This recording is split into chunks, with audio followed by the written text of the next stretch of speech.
हैदराबाद में गलियाच रोड पर कार सवार सयाह खानदान बर्फबारी में फंस गया। दीरबाला के गांव मीना डोग में बर्फबारी के बाइस मकान की छत गिर गई। स्कर्दू में बस पर मिट्टी का तोदा गिरने से 4 मुसाफिर जख्मी।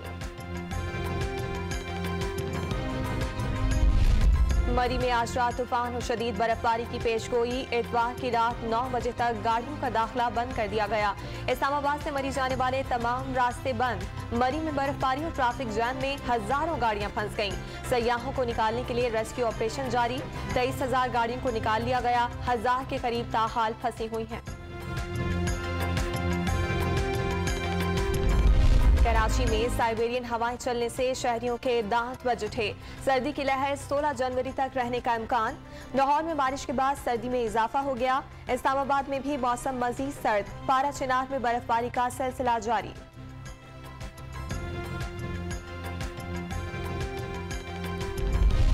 कोरोना के बायस पैदा होने वाले चैलेंजेस के बावजूद कारोबारी शरह बढ़ी। 9 माह के दौरान रजिस्टर्ड कारोबार के मुनाफे में 59% इजाफा हुआ। जाहिर होता है मईशत मजबूत हो रही है। मुलाजमतों के मौके पैदा हो रहे हैं। वजीर आज़म इमरान खान का ट्वीट। मुल्क भर में मुस्बत केसेस की शरह तकरीबन 3% तक पहुंच गई। 24 घंटे के दौरान 1345 नए मरीज सामने आ गए। गिलगित बल्तिस्तान मुल्क का पहला कोरोना फ्री सूबा बन गया। लाहौर में ओमिक्रॉन के 28 मजीद केसेस रिपोर्ट। और पाकिस्तान सुपर लीग 7 का काउंटडाउन शुरू। सप्लीमेंट्री ड्राफ्ट की तकरीब आज होगी। तमाम टीमें मजीद 2-2 खिलाड़ियों का इंतखाब करेंगी।